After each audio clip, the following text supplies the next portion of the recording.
Now I know I'm a little late because these rules and regulations and the new stay-at-home order for Alameda County went into effect a couple weeks ago, but I had a past client ask me a very specific question regarding Alameda County, so it prompted me to make this video on what the current Alameda County stay-at-home orders are, which went into effect December 7th. And today I'm going to tell you a little bit more about that. Let's do it.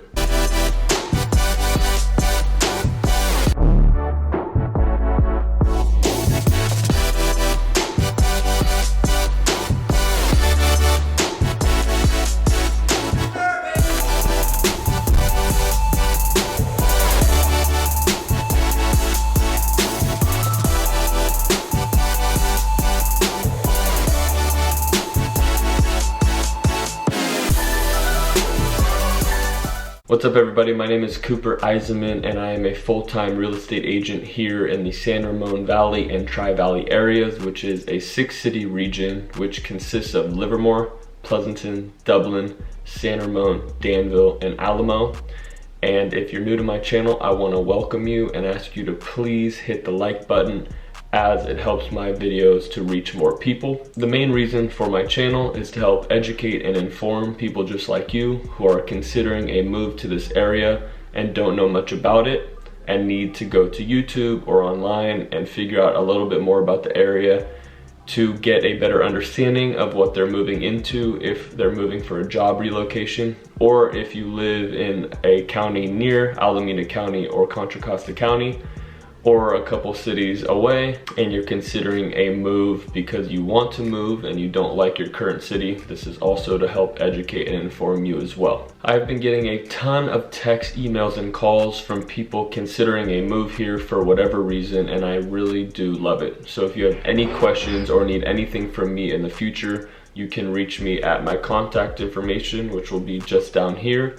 And I usually get back to you within 15 or 20 minutes, so it's super convenient and super fast, and I am here to answer any questions that you need. And before we get into the information, I just wanted to disclose the fact that this is not an opinion on how I feel about COVID, how I feel about the restrictions, whether I agree or disagree.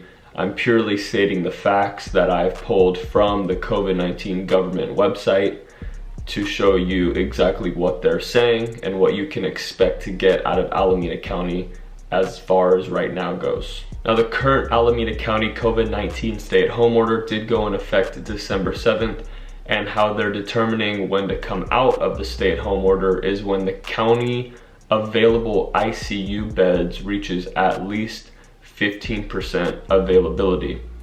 And once there is less than 15% availability, they will determine when to reopen on a weekly basis. The hospitals are required to submit numbers of available ICU beds on a daily basis, and that's how the county is determining how much of a percentage of ICU beds are available. I forgot to mention, before the weekly updates on available ICU beds, this stay-at-home order has to be in effect for at least 3 weeks. Okay, number one, public schooling. No additional public schools may reopen as a result of this new stay-at-home order. All of the schools that are currently open, or the public schools who received a waiver from the previous stay-at-home order, may stay open. Also, childcare and pre-K are allowed to stay open. They do fall under that rule of any school which was open prior to the new stay-at-home order may remain open. Obviously, a ton of kids are doing online schooling right now, and they may remain doing online schooling. Outdoor recreational facilities like public health clubs, etc., may remain open outdoors only, and they will not be able to serve or sell food or drink at the facility, and they will also be at a limited occupancy rate. It's kind of confusing how they word some of this, but the playgrounds are allowed to stay open only if you are using it as a place for physical activity.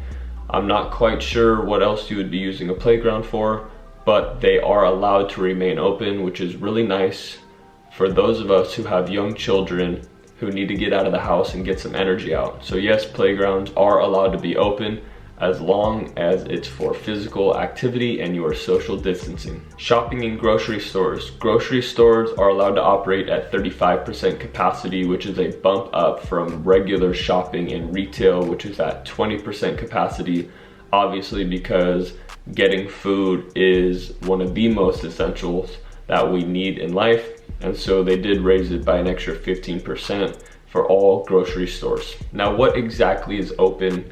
And under the government website, they consider anything under critical infrastructure is essential and must remain open at 20% capacity, even if that means in-office work if remote work is not available. Now, the following is considered critical infrastructure: healthcare, emergency services, food, energy, water, transportation services, communication/information technology companies, government operations, critical manufacturing, financial services, chemical/hazardous materials operations, defense industrial bases, and all forms of sheltering facilities, whether it's industrial, commercial, or residential. Also, all outdoor dining at restaurants is closed.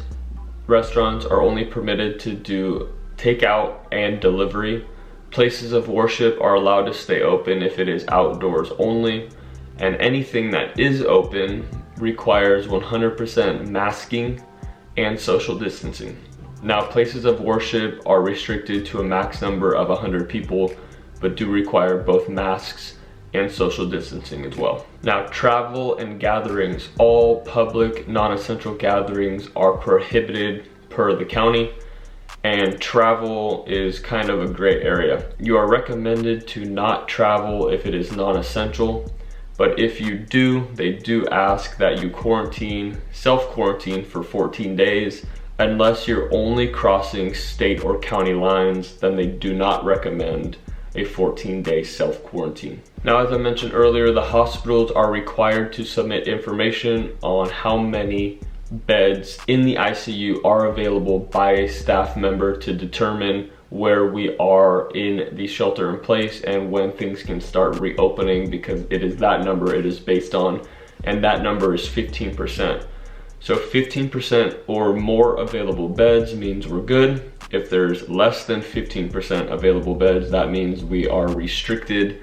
There are too many COVID cases, too many hospital beds are being occupied, and we need to double down basically on the shelter in place so that we have enough available beds. Now, the biggest problem I see with this for our small businesses is that the hospital bed numbers fluctuate so much on a daily basis that there's not enough time for our small businesses to initiate a reopening if the next day our 15% ICU availability is going to go away again and they're just going to have to shut their doors down. So it's really unfortunate that we will basically have to wait for a statewide new order reopening our small businesses so that they can prepare for at least a few months of reopening rather than a daily basis check-in on whether they can be open or not. It's not even worth it for a lot of these small businesses to try to open their doors for 2 days if the ICU availability is going to go down again and they're just going to have to re-shut down. Now, with all that being said, the biggest point I want to get across here is the fact that we need to support our locally owned family businesses. These big box retailers, these big giant corporations have billions of dollars and they can afford to shut their doors for a period of time. Our family-owned businesses that are local to us can't afford that, and a vast majority of them have already had to shut down, even if the company or the business was in the family for multiple generations. And it's really sad to me, and I hate to see that happen to our local community and the families who live amongst us. So please, if you can, shop local. Make it a point to go to these family-owned restaurants, these businesses that are open, and try to support them and keep their doors open so they can see another day. That is it from me on my end regarding the Alameda County COVID-19 restrictions and the stay-at-home order. And if you have any questions about this stay-at-home order, I have read through a lot of the documents here on the government website. I would be pleased to answer any questions you do have. I'm also going to link a lot of the pages in the description so you can go there yourself And if you have any specific questions you would like answered, I'm sure you can find it on that website. Thank you for watching, and until next time, see ya.